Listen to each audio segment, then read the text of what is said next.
सिर साधोरे। ठाकुर जी का सुंदर हार पहनाया, बलराम जी का सुंदर हार पहनाया, जो छोटे मित्र का सबको माला सुंदर सुंदर पहना के साष्टांग लेकर के ठाकुर जी को दंडवत किया। अब जब चल रहे ना, अब सारे मथुरा वासी कन्हैया की जय बोलते हुए चल रहे। ये आवाज कारागार में गूंज रही। वसुदेव ने कहा, देवी सुनते हो, आज मेरे लाला का जयकार हो रहा। न जाने मेरा लाला कितना बड़ा हो गए होंगे, उनके चेहरे कैसे होंगे, उनका स्वरूप कैसा होगा, उनका शरीर कैसा होगा। रोते जा रहे बाबा वसुदेव माता जैसे, इतना नन्हे से थे तो मैं छोड़ के आया था, फिर हमने देखा नहीं कैसे होंगे। एक ने कहा, मित्र अब चंदन मिल जाता तो बड़ा अच्छा होता। और इधर पूरे मथुरा वासी, कोई छत पे खड़ा है, कोई कहीं खड़ा है। कहा ऐसे दौड़ रहे लोग कन्हैया को देख रहे हैं। भैया वो 7 कोस का गोवर्धन उठाने वाले लाला को आपने देखा? हाँ अभी तो आगे बढ़े कि धाये काम धाम सब त्यागे।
चल के सब दौड़ लगाए। मानो जैसे रंग व्यक्ति हो, गरीब निर्धन हो, धन के लिए दौड़ पड़ता है ना, उसी तरह से दौड़ पड़े। चले जा रहे, कई छत पर से पुष्प फेंकेगा, कितने सुंदर है। तुरंत लौट के ऐसे देखने लगते, हम भी सुंदर है। कोई सुंदरी हमारी प्रशंसा करे, उसको देखने लगते, वो स्वयं लजा जाता। और मथुरा के जो है जनकपुरी के लीला में जब राम जी का कोई सुंदरता का वर्णन करते ना, तो लजा के और मुंह ऐसे कर लेते। और ये लाज नहीं लग रहा, देख रहे हैं हम भी सुंदर है, कितनी सुंदर ये थी। कि राम कृष्ण तो ये कहें अंतर नहीं निवेश, इनके नयन गंभीर हैं, उनके चपल विशेष। अंतर नहीं राम कृष्ण, राम के नेत्र गंभीर हैं, लजा जा रहे हैं, और इनके चंचल देख हमारी चर्चा हो, कौन सुंदरी है। अब चंदन मिल जाता तो बड़ा अच्छा। चलो देखते हैं, कुछ दूर आगे बढ़े ही होंगे कि ये नारी 3 जगह से टेढ़ी है, अपने आप को छुपाती हुई भाग रही है, किसी का सामना न पड़ जाए। समाज में पढ़े लिखे लोग, संभ्रांत लोग आज तक इस नारी से नहीं पूछा देवी आप हो कौन, केवल उपहास करते, अपमान करते उसका।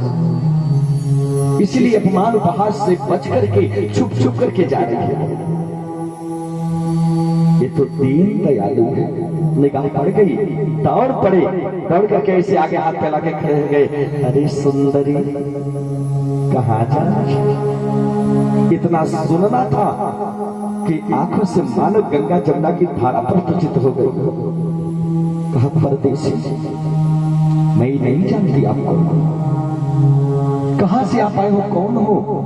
अरे मथुरा के लोग तो मेरा अपमान करते ही थे, उपहास करते ही थे, आप भी मेरा अपमान कर रहे हो। कहा नहीं देखे, भगवान गंभीर के कहा नहीं देखे, वास्तव में आप बहुत सुंदर हो। कहा मुझे लगता है कि यदि मैं सुंदर होती तो आज ऐसे आप न करते।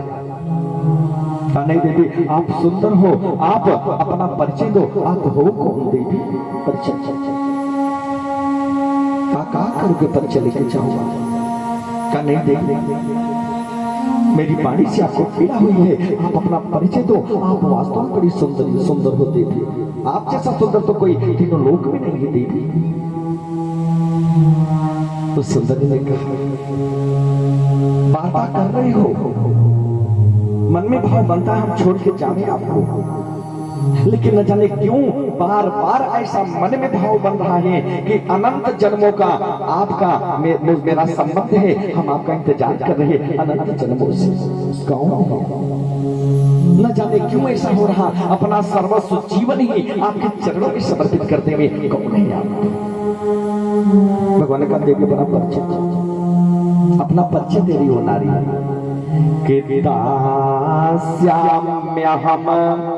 सुंदर कंस सम्मता त्रिवक्र नामा यनुलेप कर्मणि मद भापितम भोजपते रते प्रिया बिना युगम को न्यतमास्तदर्हति।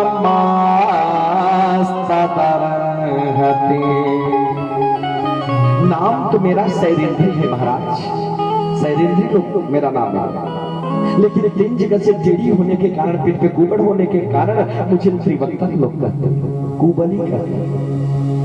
त्रिवक्तर नाम, त्रिवक्ता के नाम से मुझे लोग पुकारते हैं और मेरा काम है मद भापितम भोजपते रति प्रिय।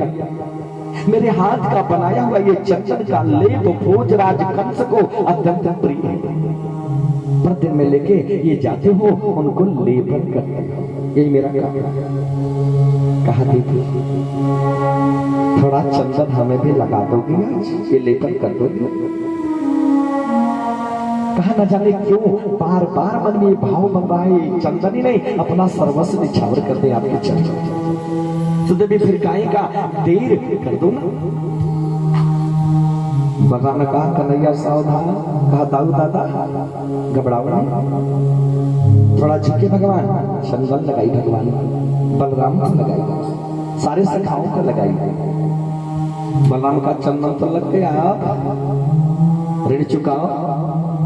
दाऊ दादा काहे में चिंता कर रहे हैं? कहा देवी आप खड़ी हो जाओ, दोनों पैर सटा दे देवी।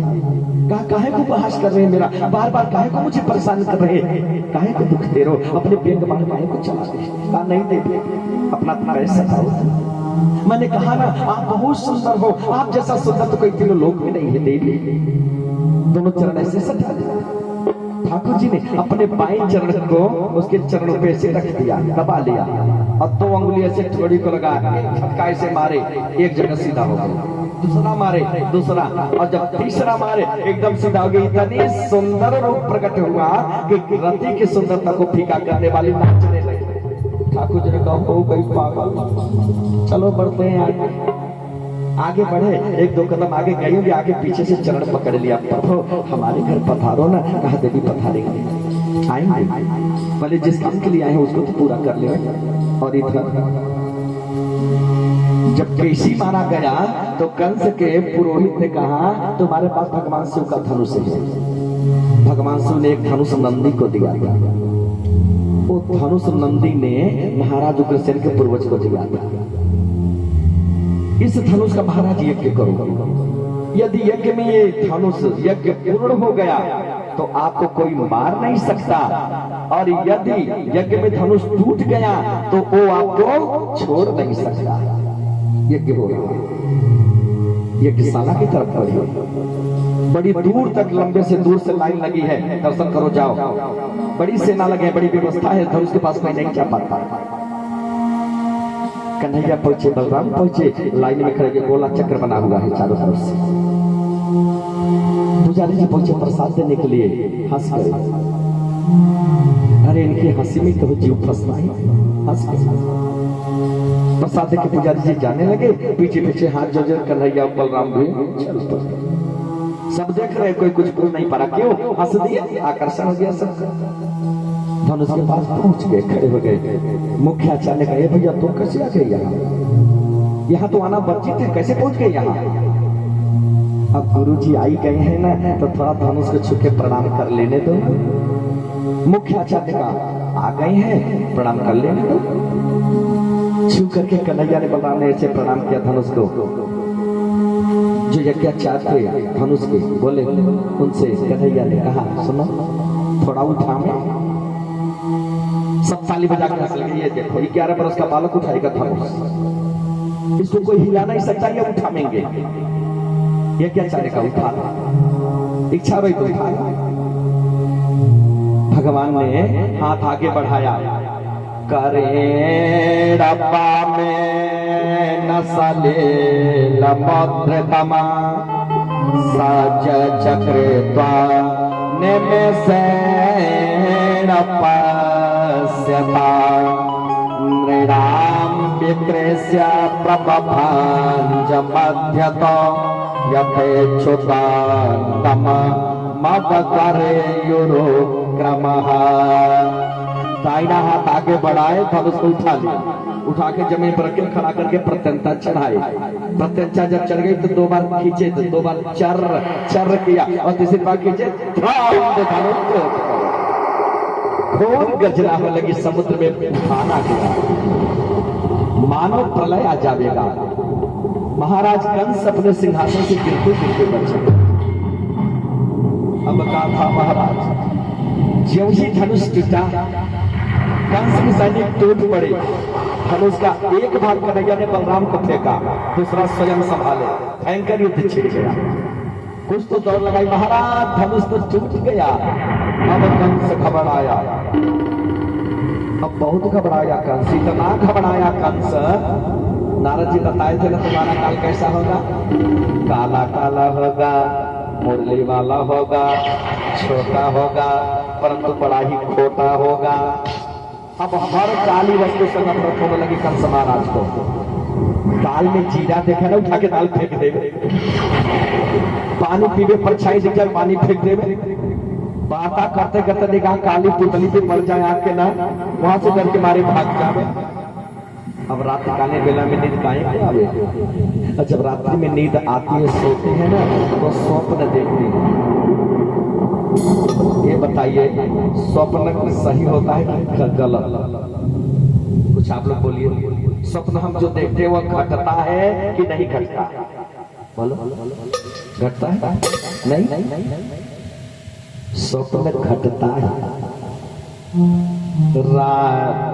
राज दीदी हरिश्चंद्र सब स्वप्न में अग्नि दे न सका वो ललन के लिए।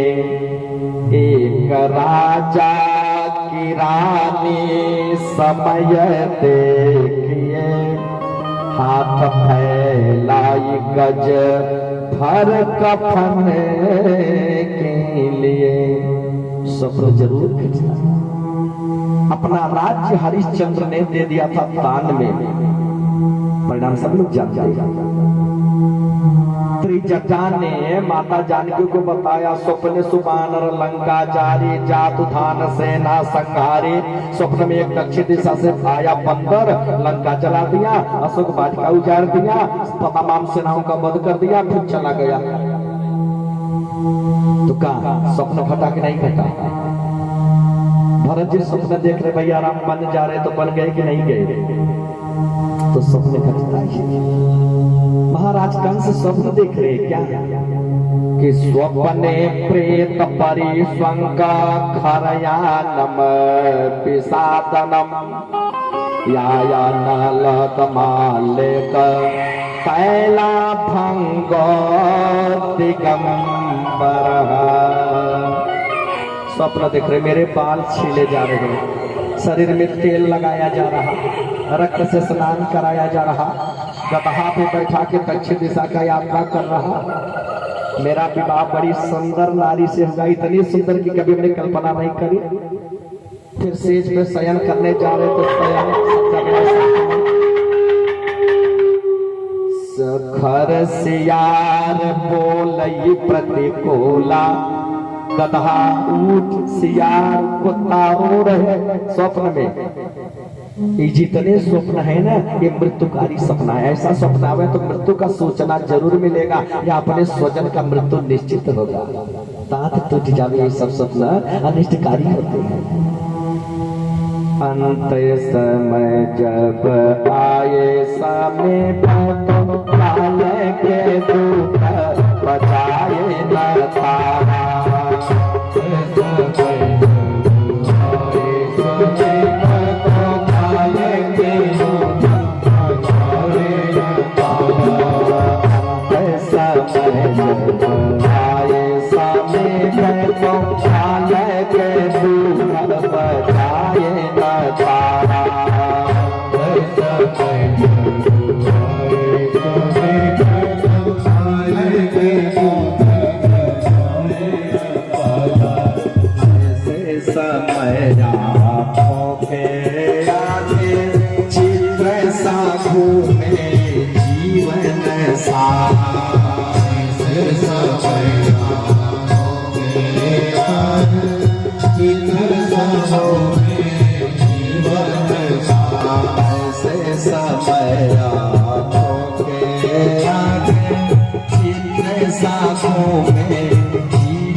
मृत्यु आता है ना, तो जन्म से लेकर के जिस अवस्था में है उतने के बीच का जितना कर्म या कर्म बेकर्म सुकर्म सब घूमने लगता है। जैसे टीवी पे पिक्चर देखते उसी तरह दिखता है।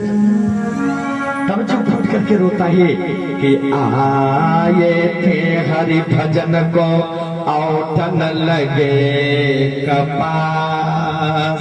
अरे हम करने क्या आए थे, कर क्या थे हम? अरबों खरबों की संपत्ति तब मिट्टी से भी पत्थर दिखाई देती है। तब समझ में आता है इसको हमने दे करके यदि धर्म का अर्जन किया होता तो आज यम पास मुझे न लगता। जीवन के कर्मों का लेखा सामने लाए तारा नहारा। क्या क्या कर्म किए प्राणी ने, कहाँ पथ भूला कहाँ पर हारा। तब विचार आता है हम कहाँ भूल गए, कहाँ मार्ग से हम बिछोड़ हो गया हमारा। तब विचार करते हैं। अभी तो लगता है ना ये हमारी पल पुरुषार्थ ऐसे ही रहेंगे। हम कल्पना नहीं कर सकते कि अब कल हमें लठिया लेके भी चल पाएंगे कि नहीं चल पाएंगे, कोई गारंटी नहीं। लेकिन हमें लगता है हम ऐसे ही रहेंगे हमेशा। हमारा धन ऐश्वर्य ऐसे ही बना रहेगा और हमारे अंत समय में ना जैसे हम सुखी यहाँ दिख रहे हैं ना, वैसे ही हमारे में भी सुखी रहेंगे, ऐसा लगता है। वहां जाने के बाद पता चलता है